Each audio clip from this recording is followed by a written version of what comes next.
você compete no cavalo na prova de tambor, é isso? Isso. E essa prova do laço que você falou, como é que é o nome? É team roping. Ou laço em dupla, tanto faz. Isso aí tem masculino. Não vou me arriscar hoje não, tá? No inglês. Tinha time, roupa é corda. Eu não vou me arriscar hoje. Se alguma escola de inglês quiser aí virar um patrocinador, tem uma vaga e a gente pode permutar parte da vaga pro Éder e fazer o curso. O legal é vai poder acompanhar a evolução, né? Verdade. Vai poder ter certeza Ao mesmo vivo se ainda, o curso funciona ou não. E como esse do duplo laço, ele é só masculino ou não? É de feminino também? Ele é um esporte 90% masculino. Uhum. Mas hoje em dia tem várias mulheres que também estão entrando nesse ramo. Os três tambores é um esporte que iniciou com as mulheres. Era nos Estados Unidos, começou. Então, tinham os rodeios. Então, os peões de touro iam para os rodeios competir e as mulheres iam e ficavam lá meio à toa. Uhum. E elas inventaram essa corrida dos três tambores. Então, inicialmente... começou com mulher? Começou com mulher. Que massa. Sim. Lá nos Estados Unidos, grande parte é mulher. Aqui no Brasil é misto. Uhum. É bem, bem diversificado. Uhum. Mas, inicialmente, foi um esporte feminino. Que massa. E o Brasil é referência, né? Nessas provas de cavalo, sim, né? Sim. O Brasil, hoje, no quarto de milha, né? Que é a raça dos cavalos que a gente compete, só não é maior que os Estados Unidos, mas acredito que seja o segundo no mundo que mais acontece prova, que mais investe premiação, cavalos, enfim. Que massa. Hoje aqui tem muitos cavalos importados dos Estados Unidos, a gente fala que os melhores cavalos já estão até aqui. Ah, que legal. O que é lá. E isso é bem profissional mesmo, é levado a nível profissional mesmo, essa prova dos tambores.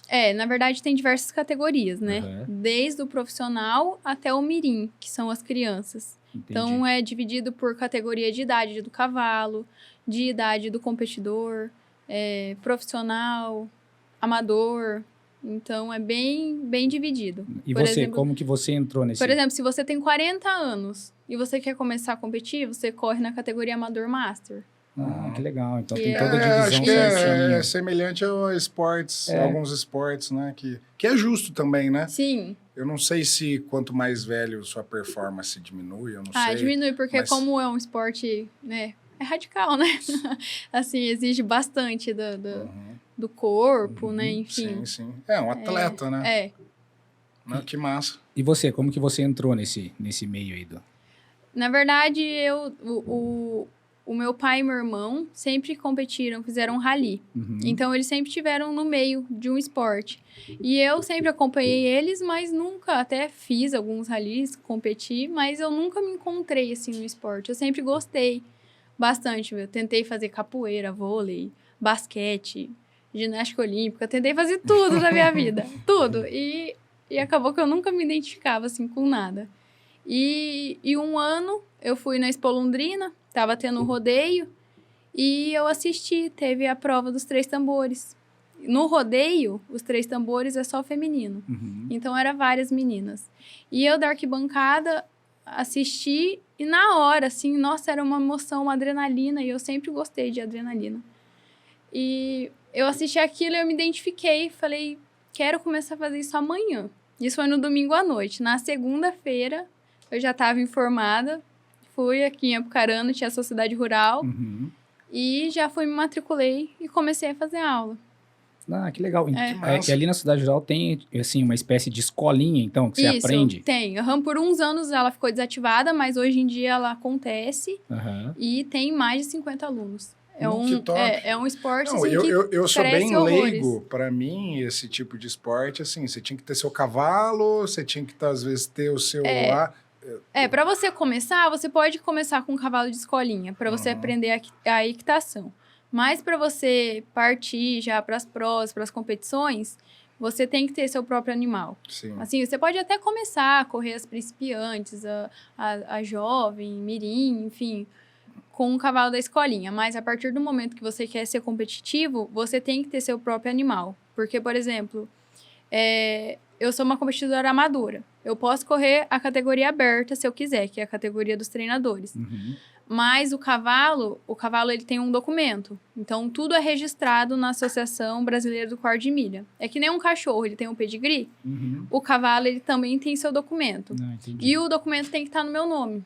Eu preciso ser proprietária do cavalo para eu provar que eu sou uma competidora amadora, que eu não tenho rendas através disso. Uhum. Então, eu não posso, por exemplo, se você tem um cavalo, eu não posso correr com o seu cavalo na prova, porque daí eu sou considerada treinadora. Eu sou considerada uma competidora aberta. Ah, entendi. Então, você tem que ter seu próprio animal no seu nome para o você seu par poder... ali, sua dupla, né?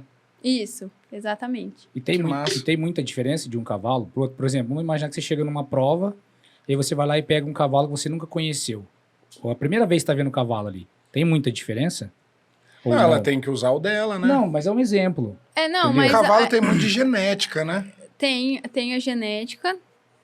a genética de trabalho, de corrida, assim, é tudo muito estudado. Quem cria, hoje em dia, é uma base, assim, de anos, que para você ter um cavalo apto para aquele determinado esporte. Se é um cavalo de 3 tambores, então ele tem que ter a linhagem de trabalho e a linhagem de corrida misturada.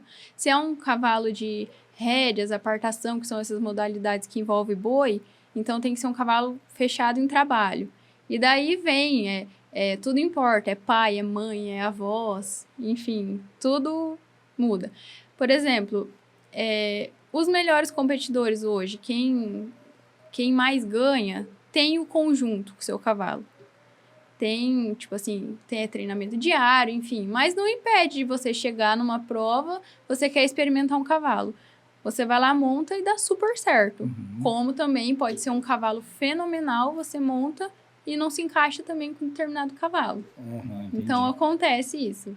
Mas, geralmente, é o conjunto. Uhum. É a sincronia, a sintonia que você tem com o seu animal. Não, entendi. Viu? A pergunta era essa. Entendi. Então, porque assim, porque cada cavalo deve ser preparado de uma forma específica, diferente. Sim, né? Por exemplo, um cavalo... Tem os cavalos que a gente fala, os cavalos de aberta, os cavalos de treinadores, e tem os cavalos de amador e de jovem, que são os cavalos que mais valem dinheiro. Que são os cavalos mais fáceis. Que, por exemplo, não qualquer, mas é muito mais fácil de uma pessoa amadora montar e o cavalo fazer mais pela pessoa do que depender da pessoa em conduzir, entendeu? Ah, entendi. Então, os cavalos de amador hoje vale fortunas. E hoje você compete na amadora, mas aí tem uma categoria acima, que é a categoria aberta, que você comentou. Hoje, eu vou numa prova, eu corro a categoria amador, que é 19 anos ou mais, e eu corro a aberta feminina, que é uma categoria aberta para treinadores, mas que daí é só mulher.